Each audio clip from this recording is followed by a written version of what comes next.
Hello student, मैं सनी आप सभी का कुमार क्लासेस की ऑनलाइन पोर्टल पे स्वागत करता हूँ। चैनल हमारा टैग के साथ कुमार क्लासेस ऑफिशियल के रूप में कन्वर्ट हो गया। यानी हमें एक टैग मिला यूट्यूब द्वारा कि अगर आप यूट्यूब पे पहना कहीं पे भी अगर कुमार क्लासेस ऑफिशियल सर्च मारेंगे तो पहना चैनल हम ही लोग को दिखेगा। तो आप चाहे तो वहाँ से भी सब्सक्राइब कर सकते हैं चैनल को।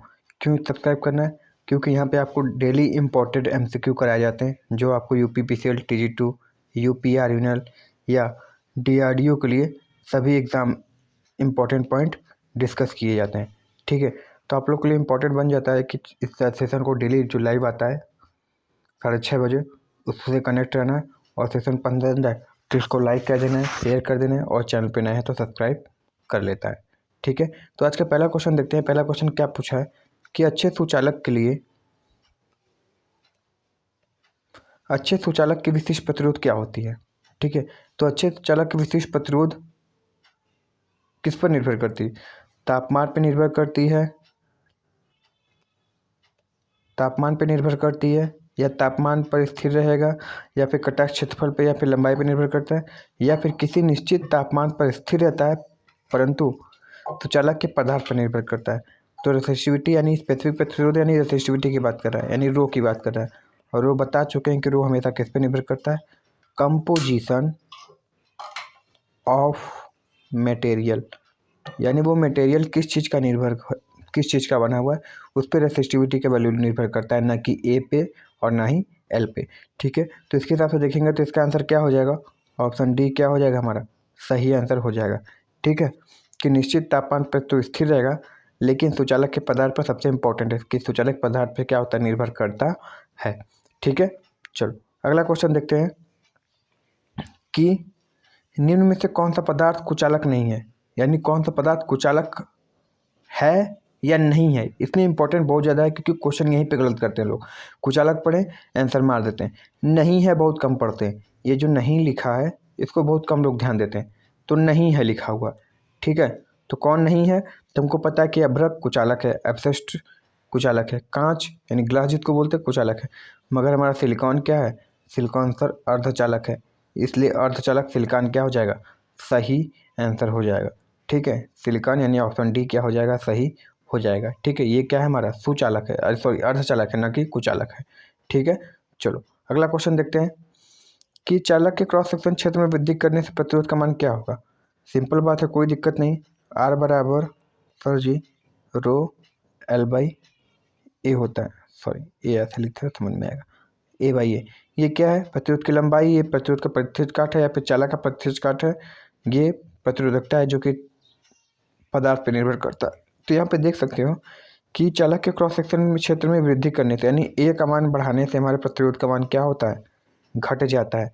यानी ऑप्शन सी हो जाएगा कि घट जाता है। तुमको लग रहा होगा कि सर इजी क्वेश्चन मगर यही देखना है, यही क्वेश्चन पूछेगा और यही कितने लोग गलत करके आएंगे और यहीं पे क्या होंगे, वो कंपटीशन में बीट हो जाएंगे यानी पीछे चले जाएंगे। क्योंकि ऐसे ही क्वेश्चन जो गलत करता है वही पीछे होता है। ठीक है, हार्ड क्वेश्चन तो सब लोग गलत करके आएगा। सही है ना? तो क्वेश्चन का तरीका पता आ रहा होगा, सॉल्व करने का तरीका पता आ रहा, मज़ा आ रहा होगा। तो इसको लाइक कर देना, शेयर कर देना, चैनल पर नए हो गए तो सब्सक्राइब कर लेना। ठीक है, अगला क्वेश्चन देखते हैं कि जब हम घर की वायर में 2000 वाट का हीटर लगाते हैं तो हीटर लाल हो जाता है जबकि वायरिंग तार ठंडे रहते हैं, क्योंकि अब जैसे वही सिंपल कहानी है कि दो तार लाए, यहाँ पे हीटर जोड़ दिए, वही करंट इस हीटर में भी जा रहा है और वही करंट इस चालक में भी जा रहा है जो केबल ले गए थे। केबल रेड हॉट नहीं होता है मगर जो हीटर का एलिमेंट है वो रेड हॉट होता है। क्यों? तो इसीलिए हो जाता है क्योंकि वायरिंग के अपेक्षा एलिमेंट का रेसिस्टेंस या प्रतिरोध उच्च होता है। ठीक है, उच्च होता है जो कि यहाँ पे क्या कराता है, हमारा I²R बहुत हाई हो जाता है। ठीक है, इसलिए गर्म होकर लाल दिखने लगता है और ये ऐसा नहीं होता है। तो इस चीज़ को याद रखना किसके कारण होता है? रेसिस्टेंस के कारण होता है। ठीक है, चलो अगला क्वेश्चन देखते हैं। एक घर की वायरिंग में 5000 मीटर हीटर लगाते हैं। ठीक है, अच्छा जब हम घर की वायरिंग में 1500 वाट का हीटर लगाते हैं तब बल्ब का प्रकाश कम हो जाता है। और देखते भी हैं कि जब कोई हैवी लोड वाले युक्ति चलाते हैं तो बल्ब प्रकाश क्या होता है? कम दिखता है कि एक बार क्या हुआ, कम हो गया। तो वो क्यों होता है? तो सर इसीलिए होता है क्योंकि कि लाइन के हीटर में जो होता क्या है कि लाइन में वोल्टेज ड्रॉप बढ़ जाता है, जो केबल जाती है उसमें क्या होता है, वोल्टेज ड्रॉप बढ़ जाता है, जिसके कारण क्या होता है, हीटर, याद रखना है, हीटर भी एक बार क्या होता है, धीमा होता है, मगर उसमें हमको वो चीज़ नहीं दिखा देता, मगर प्रकाश का बल्ब क्या है, वो दिखाई देने लगता है। जैसे सिंपल कहानी, हीटर चलाए तो फैन भी तुम्हारा हल्का सा धीमा होगा, मगर तुमको महसूस नहीं होगा, और बल्ब जब धीमा होता है तो तुमको महसूस होता है कि धीमा हो गया। तो होता क्या है, दोनों कहानी होती है। लाइन में अधिक वोल्टेज ड्रॉप होता है, लाइन में अधिक वोल्टेज ड्रॉप होता है, यानी केबल की बात कर रहे हैं जो कंडक्टर लाए हो, मगर लैंप और हीटर में कम वोल्टेज मिलती। तो हीटर तो नहीं समझ में आता है, मगर जब लैंप होती है वो क्या होता है, थोड़ा डिम जलने लगता है या फिर हल्का ब्लिंक करता है, तो समझ में आता है कि प्रकाश को ही धीमा मिला, मगर मिलता है हीटर को भी, मगर वो महसूस नहीं होता या दिखता नहीं है हमें। ठीक है, तो आंसर क्या हो जाएगा, ऑप्शन सी सही हो जाएगा। लाइन में अधिक वोल्टेज ड्रॉप होता है तथा लैंप और हीटर को कम वोल्टेज मिलता है, इसलिए प्रकाश क्या हो जाता है, धीमा हो जाता है। ठीक है, चलो अगला क्वेश्चन देखते हैं। परिपथ में इलेक्ट्रिक करंट प्रवाहित होने से क्या प्रभाव उत्पन्न होता है। देखो, इलेक्ट्रिक करंट से तीनों चीज हो सकता है। हीटर में जाएंगे तो तापीय प्रभाव उत्पन्न होगा, बल्ब में जाएंगे तो प्रकाशीय प्रभाव उत्पन्न होगा, ठीक है, बैटरी में जाएंगे तो रासायनिक प्रभाव उत्पन्न होगा, यानी उपयुक्त सभी क्या हो जाएंगे, ऑप्शन डी हमारे सही हो जाएंगे। ठीक है, सही है, इस चीज़ को याद रखना है, यानी उपयुक्त सभी प्रभाव उत्पन्न होते हैं। ठीक है, चुंबकीय भी होता है, तापीय भी होता है, प्रकाश भी होता है और रासायनिक भी होता है। करंट से चाहो तो तुम चुंबकीय प्रभाव भी उत्पन्न कर सकते हो। ठीक है, तो इसमें नहीं दिया, मगर चुंबकीय होता है तो चुंबकीय भी सही हो जाता है। ठीक है, चलो आगे बढ़ते हैं, नेक्स्ट क्वेश्चन देखते हैं। ये देखो क्वेश्चन थोड़ा उल्टा लग रहा था, मगर कोई दिक्कत नहीं। ट्रांजिस्टर रेडियो के लिए कौन सी सप्लाई देते हैं, तो कम वोल्टेज तो देते हैं, इतना कन्फर्म है। ठीक है, कम वोल्टेज देते हैं, इतना कन्फर्म है, मगर ये कन्वर्क क्या होता है, ये तो देखो ऑप्शन ए सही है, मगर ये कड़वक क्या होता है हमको नहीं समझ में आया। ठीक है, तो तुमको समझ में आया तो बता देना कि कड़वक क्या होता है, इसलिए ऑप्शन ए क्या हो जाएगा हमारा, सॉरी ऑप्शन ए सही हो जाएगा, कड़वक। कड़बड़ क्या होता है हमको नहीं समझ में आ रहा है। ठीक है, कम वोल्टेज तो समझ में आ रहा है कि कम वोल्टेज देते हैं, ठीक है, मगर कम वोल्टेज ये भी है, ये भी है, तो इसमें ऑप्शन ए दिया है इसलिए यही सही है, मगर कि क्या मतलब होता नहीं समझ में आया। इतना तो कंफर्म था हमको कि कम वोल्टेज देता है, क्योंकि क्या है यार, ये देख रहे हो सेमीकंडक्टर है, सेमीकंडक्टर कम वोल्टेज पे ही करते हैं काम। ठीक है ना, चलो अगला देखते हैं क्वेश्चन कि 200 ओम के 20 रेजिस्टेंस समानांतर में जुड़े गए हैं तो संयुक्त रेजिस्टेंस कितना होगा। हमको पता है कि जब पैरेलल में जोड़ते हैं तो जो आर इक्विवेलेंट होता है कितना होता है, आर बाई एन हो जाता है। ठीक है, तो प्रतिरोध कितना है, 20 ओम का है। ठीक है, टोटल प्रतिरोध कितने हैं, 20 है, आंसर कितना हो गया सर जी, 1, यानी 1 ओम का प्रतिरोध लगेगा तुल्यांक। ठीक है, कितना लगेगा, 1 ओम का लगेगा। अगर ये सीरीज में होते हैं तो आर इक्विवेलेंट बराबर कितने हो जाते हैं sir ji, N into R हो जाते हैं। सही है, इसको याद रखना है। सही है, इस चीज़ को याद रखना है। तो 1 ओम हो जाएगा, ये सीरीज के लिए है और ये पैरेलल के लिए है। ठीक है, चलो अगला क्वेश्चन देखते हैं। किस लैंप की प्रतिरोधकता, सॉरी किस लैंप का रेजिस्टेंस अधिक है। देखो यहाँ पे क्या दिया है, एक चीज़ देखने वाली बात है, यहाँ पे वोल्ट समान है, यहाँ पे वोल्टेज समान है, यहाँ पे वोल्टेज समान है, यहाँ पे वोल्टेज समान है, यानी हमको पता है कि P बराबर कितना होता है, V² बाई R होता है। ठीक है, तो यानी जिसकी पावर अधिक होगी, ये तो कांस्टेंट है, यानी इससे कोई मतलब नहीं रह गया। आप जिसकी पावर अधिक होती है रेजिस्टेंस क्या हो जाएगा, कम हो जाएगा। तो पावर किसकी अधिक है सर, 200 वाट वाले की पावर अधिक है, यानी ऑप्शन ए क्या हो जाएगा हमारा, सही हो जाएगा। सॉरी रेजिस्टेंस अधिक की बात बोला है ना, देखो गलत हो गया, रेजिस्टेंस अधिक की बात बोला है। तो दूसरे केस में ये देखें कि जिसका रेजिस्टेंस उच्च होगा, जिसका रेजिस्टेंस उच्च होगा उसका पावर क्या होगा, कम होगा। तो पावर किसकी कम है सर, 40 वाट वाली की है, यानी प्रतिरोध इसका हाई होगा, इसलिए ऑप्शन डी क्या हो जाएगा, सही हो जाएगा। ठीक है, प्रतिरोध उच्च रखना है, रेजिस्टेंस अधिक रखना है, तो वाट की वैल्यू कम रखनी पड़ेगी, क्योंकि वोल्टेज तो कांस्टेंट है। ठीक है, चलो अगला क्वेश्चन देखते हैं। 3 निम्न रेटिंग वाले लैंप 3 निम्न रेटिंग वाले लैंप श्रेणी में 250 वोल्ट सप्लाई किए गए हैं। तो कौन सा लैंप अधिक रोशनी दिया है? 3 लैंप नीचे दिए गए हैं, ठीक है, सॉरी 3 नहीं देना चाहिए था, 4 देना चाहिए था। 4 नीचे दिए गए हैं लैंप ना, देखो 4 नीचे लैंप दिए गए हैं, 4, ये 4 है जी, ये गलत हो गया, ठीक है, ये क्या है, ये 4 है, ये 4 दिया है। 4 निम्न रेटिंग वाले लैंप 250 वोल्ट श्रेणी में सप्लाई किए जा रहे हैं, तो कौन अधिक रोशनी देगा? तो याद रखना एक चीज़, बहुत इंपॉर्टेंट चीज़ बता रहे हैं, सॉरी बल्ब है ना, 1 बल्ब, 2 बल्ब, 3 बल्ब, 4 बल्ब, और श्रेणी में है तो 1 बल्ब, 2 बल्ब, 3 बल्ब, 4 बल्ब, ऐसे दिए। तो देखो अगर पैरेलल में है तो जिसकी वोल्टेज अधिक होती है, याद रखना है, जिसकी वोल्टेज अधिक होती है वो अधिक रोशनी देता है, और सीरीज़ में जिसकी वोल्टेज कम होती है वो अधिक रोशनी देता है। मगर एक चीज़ याद रखना पड़ेगा सदैव कि वोल्टेज सभी में क्या होनी चाहिए, कांस्टेंट मिलनी चाहिए। 250 वोल्ट तभी चलनी चाहिए, सबकी रेटिंग 250 वोल्ट है तभी, और इसमें भी सबके 250 वोल्ट रेटिंग है तब कम वाले की प्रकाश ज़्यादा और इसमें ज़्यादा वाले की प्रकाश ज़्यादा, ठीक है, ज़्यादा वाले वाट की प्रकाश ज़्यादा। तो यहाँ पे देख सकते हैं सीरीज़ में जुड़ा गया है तो जिसका कम वाट होगा वही सबसे ज़्यादा प्रकाश देगा। तो कौन देगा? 250 वोल्ट पे कौन चलेगा? 40 वोल्ट, तो वो क्या देगा? अधिकतम प्रकाश देगा, क्योंकि श्रेणी में है। और देख रहे हो 250 250 250 नियत है तो इस पर नहीं दिखना है, ठीक है। तो हमारा ऑप्शन डी क्या हो जाएगा? सही हो जाएगा। श्रेणी में दिया है इसलिए कम वाट वाला अधिक प्रकाश दे रहा है, अगर पैरेलल में होता है तो अधिक प्रकाश वाला देता है। सही है, चलो आगे देखते हैं। सारे न्यूमेरिकल एग्जाम्पल इंपॉर्टेंट है जी, इसी टाइप के न्यूमेरिकल तुमको 6 से 7 देखने को मिल सकते हैं। पक्का बता रहे हैं 6 से 7, कम से कम 7 तो देगा ही, 7-8। एक 100 वाट का 230 वोल्ट लैंप पे यदि 250 वोल्ट पर सप्लाई से जोड़ दिया जाए, एक लैंप है जिसकी रेटिंग कितनी दी हुई है? 100 वाट 230 वोल्ट, ठीक है। अगर 250 वोल्ट पर सप्लाई कर दिया जाए तो क्या होगा? क्या होगा ध्यान से देखना। 230 वोल्ट सप्लाई की अपेक्षा अधिक प्रकाश देगा, 230 वोल्ट सप्लाई की अपेक्षा कम प्रकाश देगा, 230 वोल्ट सप्लाई की जितना प्रकाश देगा, या इनमें से कोई नहीं। देखो एक बात, देखो सिंपल बात देखें तो एक हो सकता है कि इसको ऑप्शन डी देना चाहिए था। क्यों? क्योंकि अगर रेटिंग से अधिक वोल्टेज देंगे तो बल्ब क्या हो जाएगा? जल जाएगा, ठीक है, वो बल्ब जल जाएगा। या फिर जब नॉर्मल कभी कभी देखते हैं तो क्या होता है कि जब ज़्यादा वोल्टेज हो जाता है तो क्या होता है? प्रकाश की वैल्यू अधिक हो जाती है, प्रकाश अधिक देने लगता है। तो यहाँ पे ऑप्शन ए क्या है? सही है, 230 वोल्ट सप्लाई की अपेक्षा अधिक प्रकाश देगा।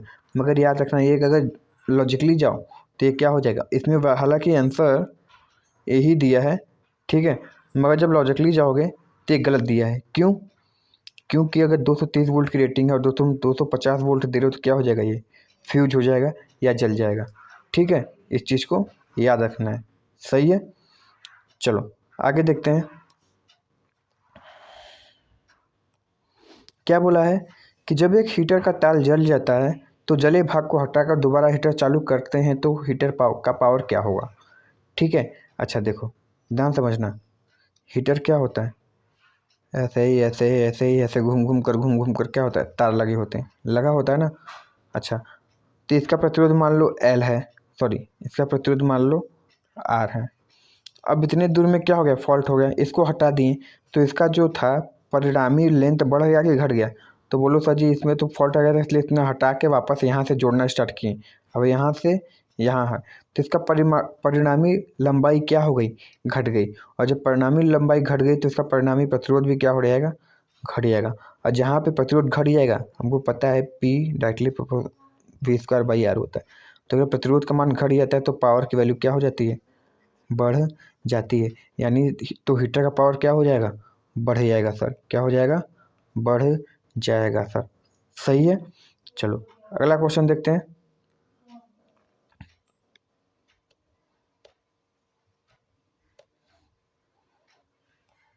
जब एक कार्बन फिलामेंट लैंप के द्वारा इलेक्ट्रिक करंट प्रवाहित की जाती है तो फिलामेंट रेजिस्टेंस को कम होता है, क्योंकि क्या बोला देखो, जब कार्बन फिलामेंट के द्वारा इलेक्ट्रिक करंट प्रवाहित होता है तब फिलामेंट का रेजिस्टेंस कम हो जाता है। क्यों कम हो जाता है? क्योंकि हमको पता है सर जी कार्बन जो है हमारा NTC है, निगेटिव टेम्परेचर कोफिशिएंट है, ठीक है। तो वही कहानी है कि रेजिस्टेंस कम होता है क्योंकि ये निगेटिव टेम्परेचर कोफिशिएंट है, यानी जब करंट प्रवाहित करते हैं तो चालक का जो क्या है तापमान बढ़ता है, तो तापमान बढ़ता है तो क्या होता है, रेसिस्टेंस कम हो जाएगा ना, इसलिए क्या बोलते हैं ऑप्शन सी, क्योंकि नेगेटिव टेम्परेचर कोफिशिएंट होता है। अगर ये टंगस्टन फिलामेंट लैंप होता तो रेसिस्टेंस कम इसलिए होता है क्योंकि ताप कम हो जाता है, ठीक है, क्योंकि टंगस्टन क्या धातु हो जाता है, ठीक है। और ये क्या है हमारा अर्धचालक की कैटेगरी में आता है कार्बन कभी कभी, इसलिए क्यों, क्योंकि ये इसकी वैलेंसी कितनी होती है, एटॉमिक नंबर 6 होता है, इसका जब भाग दोगे तो 2 4 आएगा, और 4 जब भारी कक्षा में हो तो अर्धचालक कहलाता है, ठीक है। अगला क्वेश्चन देखो, निम्न धातुओं में से सबसे कम किस धातु का रेसिस्टिविटी होता है यानी प्रतिरोधकता होता है, तो उसी का होता है निम्न धातु की रेसिस्टिविटी जिसकी कंडक्टिविटी अच्छी होती है। तो सबसे अधिक कंडक्टिविटी किसकी होती है, चांदी की होती है। किसकी होती है, सिल्वर की होती है। सबसे अधिक कंडक्टिविटी यानी चालकता चांदी की होती है, इसलिए प्रतिरोधकता सबसे कम होती है। और अगर सेशन पसंद आ रहा है तो इसको लाइक कर दो, ठीक है, फिर बोल रहे हैं लाइक करो, शेयर करो, चैनल पर नए हो तो सब्सक्राइब करो, ठीक है। चलो अगला क्वेश्चन देखते हैं। अगला क्वेश्चन, एक कॉपर की तार है जिसका व्यास अन्य कॉपर की तार से दोगुना है, ठीक है। अच्छा क्या बोला है, कॉपर की तार जिसका व्यास अन्य कॉपर की तार से दोगुना है, तो कितना हो जाएगा, ध्यान समझना। कॉपर की तार है जिसका व्यास अन्य कॉपर की तुलना में दोगुना है। पहले क्या था, मान लो हमको पता है कि जो प्रतिरोध होता है ए, यही होता है ना, इसको लिखना चाहे तो क्या हो सकता है, पाई आर स्क्वायर, या इसको लिखना चाहें तो क्या लिख सकते हैं, आर को क्या लिख सकते हैं, d/2 लिख सकते हैं, कोई दिक्कत नहीं है सर जी, d/2 का स्क्वायर लिख देते हैं, ठीक है, यही है। चलो तो इसको आर को यहाँ पे भी आर लिखना चाहें तो क्या हो सकता है, आर को d/2 लिख सकते हैं। अब ये डायमीटर क्या हो गया, पहले की अपेक्षा दोगुना हो गया, ध्यान समझना, व्यास क्या हो गया, दोगुना हो गया। तो देखते हैं अगर व्यास दोगुना हो जाएगा तो क्या हो जाएगा, 2d हो जाएगा ना, दोगुना हो जाएगा, व्यास दोगुना हो गया, मगर प्रतिरोध निकालना तो 2 से ही भाग देना पड़ेगा, ठीक है ना, यही है ना, यही है, इसका स्क्वायर है, व्यास का दोगुना है। जब इसको पूरे का नहीं, देखो ध्यान समझना क्या करना चाह रहे हैं, ये पूरे का नहीं लगेगा, 2d का स्क्वायर लगेगा, /2 कर देंगे, क्योंकि ये पूरा व्यास हो गया, बटे 2 करोगे तो रेडियस निकलेगा। अब यहाँ से देखो जब इसको करेंगे तो क्या हो जाएगा, 1/4d² बटा 2, यही है। इसको काट देते हैं, कितना हो गया, 2 हुआ, यही दिख रहा है ना। यानी अब ये क्या हो गया, हम देखना चाहें तो पहले जब ये r था, जब ये केवल d था तब कितना हो गया, 2d हो गया, क्या हो गया, r बराबर 1/2d, ठीक है, 1/2d हो गया ना। तो ये कितना हो गया, जब ये 2 गुना कम हुआ तो प्रतिरोध का मान कितना हो जाएगा, 2 गुना बढ़ जाएगा, यानी कितनी हो गई, 2 गुना बढ़ चुकी है, ठीक है। व्यास कितना बढ़ गया, 2 गुनी हो चुकी है। तो यहाँ पे क्या सही हो जाएगा, ऑप्शन ए 2 गुनी हो गई, ठीक है। यानी अब प्रवाहित धारा का मान कितना होगा, सॉरी, प्रतिरोध दोगुनी हुई है ना, तो धारा का मान कितना हो जाएगा, आधी हो जाएगी, कितनी हो जाएगी, आधी हो जाएगी, क्योंकि प्रतिरोध 2 गुना बढ़ा है ना। जब प्रतिरोध 2 गुना बढ़ेगा तो प्रवाहित धारा क्या हो जाएगा, आधी हो जाएगी। देख रहे हो क्वेश्चन कैसे पूछा है। अब देखो हम तो आंसर नहीं देखे, मगर हमको कॉन्सेप्ट पता था, इसलिए देर से सही मगर सही किए। मगर तुम लोग क्या करोगे, 2 गुना हो गया फिर नेक्स्ट क्वेश्चन पर चले जाओगे, मगर गलती क्या होगी, यही कि इसमें करंट पूछा है ना कि प्रतिरोध पूछा है, ठीक है। तो प्रतिरोध 2 गुना हो जाएगा मगर करंट क्या हो जाएगी, आधी हो जाएगी, ठीक है। चलो अगला क्वेश्चन देखते हैं। किरचॉफ के दूसरे नियम के अनुसार क्या होता है जी, दूसरा नियम तो पहले क्या होता है, केवीएल का नियम होता है, किरचॉफ वोल्टेज लॉ होता है, जो कि ऊर्जा संरक्षण के सिद्धांत पे काम करता है, कंजर्वेशन ऑफ एनर्जी के सिद्धांत पे काम करता है। और वो यही कहता है कि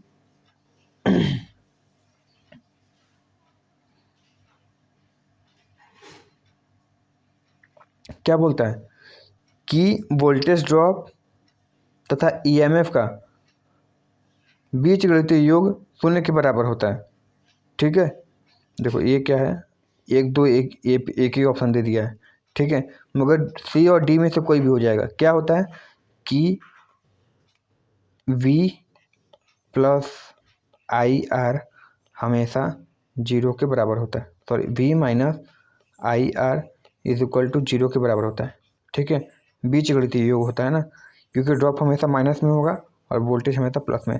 तो इन दोनों को जब करोगे साथ में हमेशा तो 0 के बराबर आता है। तो सी और डी में से कोई भी एक सही आंसर हो जाएगा, क्योंकि दोनों एक ही चीज़ लिखा है। ठीक है, तो वोल्टेज ड्रॉप तथा वोल्टेज यानी ईएमएफ के बीच गणितीय योग का मान हमेशा 0 के बराबर होता है। या फिर इसको लिखना चाहो तो ये भी लिख सकते हो क्या कि सर जी जो सप्लाई वोल्टेज देते हैं वो हमेशा परिपथ में होने वाले प्रतिरोध द्वारा विभव पात के बराबर होते हैं। ये भी सही हो जाएगा। ठीक है, और इसको इधर लाओगे तो क्या हो जाएगा, -IR = 0। तो दोनों ही सही है। ठीक है, यानी ऑप्शन सी और डी दोनों सही है। ठीक है, क्योंकि एक ही ऑप्शन दिया हुआ है। नेक्स्ट क्वेश्चन देखते हैं कि एक डेल्टा से जुड़े प्रत्येक वाइंडिंग के प्रतिरोध रेजिस्टेंस का मान कितना है। 3 ओम है। कहाँ गया जी, ये देखो सॉल्व कर रहे थे। ठीक है, आंसर अभी देखेंगे क्या आएगा, तुम ही बता लोगे कितना आंसर आएगा। कितना दिया हुआ है ध्यान देखना, इसको हटाते हैं, इसको पहले हटाना पड़ेगा ना। देखो क्या दिया है कि एक डेल्टा से जुड़े रोटर के प्रत्येक वाइंडिंग में प्रतिरोध का मान कितना है, 3 ओम है। डेल्टा में जुड़ा है ना, देखो ये यही है, डेल्टा में जुड़े रोटर के प्रत्येक वाइंडिंग में 3 ओम का मान है। 3 ओम 3 ओम 3 ओम। ठीक है, कोई दिक्कत नहीं। तो किन्हीं दो टर्मिनल के बीच में बोला है, तो एक यहाँ से निकाल लेते हैं, यहाँ से निकाल देते हैं। तो देखो 3 और 3 कितने हो गए सर, 6 हो गए। किसमें है ये, देखो यहाँ से करंट आई, इसमें करंट बटी, इसमें करंट बटी। अब जो करंट मान लो यहाँ पे 6 एम्पियर जा रहा है, तो 6 एम्पियर कहाँ होगा, यहाँ पे होगा, क्योंकि एक ही मार्ग है। यानी ये तो समझ में आ गया। अभी बाहर नहीं बहेगा कि नहीं हम तुमको नहीं पता 6 एम्पियर, मगर ये पता है कि जो करंट इसमें बहेगा वही करंट इसमें बहेगा। यानी 3 और 3 किस में हो गए सर जी, सीरीज में हो गए। तो 3 + 3 कितना हो गया, 6 ओम हो गए। अब 6 ओम हो गया तो कैसा डायग्राम हो गया तुम्हारा, कुछ इस तरीके से। 3 ओम, ये 6 ओम पैरेलल में हो गए। ठीक है, और दो टर्मिनल बीच यानी इसी की बात करें तो 6 और 3 पैरेलल में हो गए तो कितना हो सकता है, तो इसको लिख सकते हैं सर, पैरेलल के लिए R1 × R2 upon R1 + R2 यानी कितना हो जाएगा, 9 हो जाएगा। 6 सर ये 18 बटे कितने हो गए, 9। कितना आ रहा है सर, 2 ओम आंसर आ रहा है। इसलिए ऑप्शन डी वहाँ पे दे रहा था कि क्या हो जाएगा, डी सही हो जाएगा सर, डी आंसर सही है। ठीक है, देखो यहाँ पे करोगे तो डी सही हो जाएगा, डी सही हो जाएगा। सही है ना। चलो अगला क्वेश्चन देखते हैं, और लास्ट क्वेश्चन आज का है। क्या बोला है, 200 वाट और 100 वाट के बल्बों की वोल्टेज रेटिंग समान है। ठीक है, वोल्टेज रेटिंग समान है, तो 100 वाट वाले बल्ब का रेसिस्टेंस होगा कितना होगा। कोई दिक्कत नहीं है जी, समान मान लेते हैं। देखो ये भी 100 वोल्ट पे चल रहा है, ये भी 100 वोल्ट पे चल रहा है। ठीक है, वोल्टेज एक समान है, तो किसका प्रतिरोध, तो 100 वाट वाले बल्ब का रेसिस्टेंस क्या होगा। हमको पता है कि P = V² होता है। अब ये दोनों के लिए समान है, यानी वोल्टेज तो डिसाइडेबल नहीं होगा कभी भी। ठीक है, वोल्टेज तो डिसाइड नहीं करेगा अब कि रेसिस्टेंस ज़्यादा होगा कि कम होगा। डिसाइड क्या करेगा, प्रतिरोध, पावर डिसाइड करेगा। P V² है, समवित का अनुपाती यही होता है ना। तो अब देखो जिसकी पावर 100 वाट की पूछा है ना, पावर घट गई है तो प्रतिरोध का मान क्या हो जाएगा, बढ़ जाएगा। यानी 200 वाट की अपेक्षा 100 वाट वाले का प्रतिरोध क्या होगा, उच्च होगा, अधिक होगा। इसलिए ऑप्शन बी क्या हो जाएगा, सही हो जाएगा। सही है, 100 वाट बल्ब की रेसिस्टेंस 200 वाट की अपेक्षा क्या हो जाएगा, अधिक हो जाएगा, और प्रतिरोध अधिक होने से करंट का मान कम हो जाएगा। ठीक है, देखते हैं, देख रहे हो अधिक हो जाएगा। क्यों, कॉन्सेप्ट बता दिए, बार बार यही बोल रहे हैं, P/R। अगर P की वैल्यू कम है तो R की वैल्यू ज़्यादा होगी। देखो एक बार 100 रख के देखो P, तो मान लो यहाँ पे 2 आ रहा है, तो जब ये 200 रखोगे तो ये कितना हो जाएगा, एक ही आएगा ना। 100 पे 2 आ रहा है तो 200 पे कितना आएगा, एक ही आएगा, क्योंकि जिसका प्रतिरोध वाट कम है उसका प्रतिरोध उच्च होगा। तो ऑप्शन बी यहाँ पे सही हो गया। ठीक है, आई होप सेशन बाबू पसंद आ रहा होगा। अगर सेशन पसंद आ रहा है तो एक बार फिर इसको क्या करना है, लाइक करना है, शेयर करना है, और चैनल पे नए हो तो सब्सक्राइब कर लेना। चैनल का नाम KCO Kumar classes official. YouTube पे सर्च मारो, पैनल लेक्चर, पहला थंबनेल हमारे चैनल का दिखेगा। ठीक है, तो वहाँ से भी सब्सक्राइब कर सकते हो, और इस सेशन का इसी तरह लाभ उठाते रहो, तुमको बहुत मदद करेगा। ठीक है, मिलते हैं नेक्स्ट वीडियो में। Thank you very much and all the very best.